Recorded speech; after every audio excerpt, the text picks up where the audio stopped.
Hey friends, today we are working on a 2010 Ford Taurus, actually. Now, I just about finished this job already, but I figured I'd make a video for you guys. Now, my driver's side lower control arm, well, I guess his driver's side lower control arm, had a little bit of play in there. Not much, but enough. And then, bad things often start to happen. You wouldn't want to run your fingers over that. That could hurt. But his tires are done, as you can see. And yeah, needs new ones. So we're putting my Elbrus wheels off my 300C on here, actually. Pretty much close to the same size. They'll be a little bit taller, but that's irrelevant. So anyway, today, what you'll need for tools, I guess I should start with this first. If you want to check your control arm, like the ball joint now, of course, because like I said, I got the new one on there already. Maybe I should look from there. So that ball joint right there is the one that's got play right there. So anyway, what you want to do to test that is you put your palm here, if you got the set screw in there. If not, I hate those set screws. I take them out, I leave them out. This one's got new brakes in it, so whoever did it must have left it in there. But anyway, this is tight. As long as your rotor's tight, I put my palm here and I grab here, and you can look for play. Now let's see if I can do this well. See how it's got play in there? You can hear it, you can feel it. I don't have it tightened yet. That's the reason we got play in there. As soon as I have it tightened down, it'll be good, but that's exactly comparable to what that one made at first. And you've got, I guess, three areas, 4 bolts, nuts right there. You got this one here. That is a big one. 21 mil, I think. No, 24 mil. There you go. 24 millimeter. And you got 2 over here. They are actually from underneath. There we go, right there. I can actually see it on my screen. I should use this while I'm working. Now, the odd thing is, I believe they are 15s down there and 18s up here. So that's annoying, but sometimes it's convenient. So I just put a wrench on them up here, and I put a ratchet in the socket or an impact on the bottom. So 15s, 18s, 24 mil, and then the one down in here, that is a 18 as well, I believe.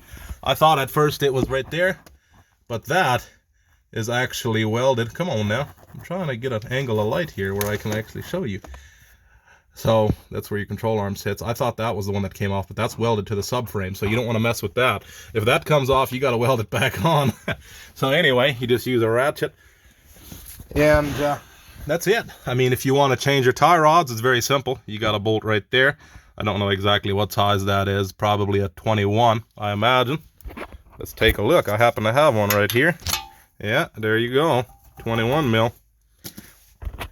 And that is a 21 as well. Right there. You got to break that one loose. And then this will unscrew once you have it out of here. And if you're having a hard time, if the tie rod is worn out, then you'll have play in there like that. And then you got to hold on to this one here. That's probably a 13 or the like. Don't mind my fingernails or what's left of them. That's probably a 10. No, might be a 10 actually. Or an 11. They got some odd sizes for these. Yeah, so that's a 10 looks like. This is an 11 and it's too small.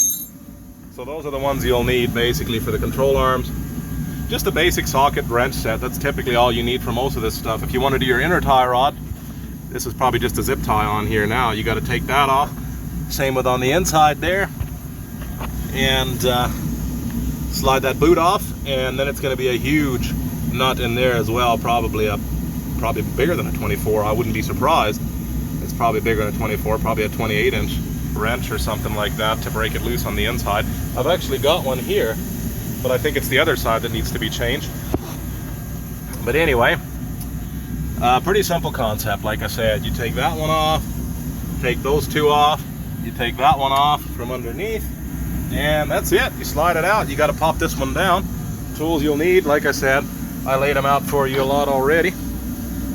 We've got various ones. Of course, you need torque wrench with a 19, and I use an extension so I don't scratch the car or the wheels or anything. Don't mind my heater. Got my John Deere heater in the corner just fired up. And I use an impact. Now, you don't have to have an impact, but it helps. All the rest of it's pretty basic. You got your socket sets, your basic socket set, wrenches, things like that. Hammer, if you need to tap it loose, basically. I hit the ball joint under there a couple of times just to make sure it didn't seize in there, because they're a pain to get out otherwise. Now, this is kind of a last resort. If your wrenches all don't work and they won't hold the ball joint from spinning down in there, or of course your tie rod as well, then you use your pipe wrench, and that typically works. I've had to use that a couple of times. It sucks, but it works. And that's basically it. I mean, all the rest of this stuff here is pretty simple. Once you know how to take all this stuff off, all the rest will be simple. The caliper is easy to take off, and these of course are Torx in there.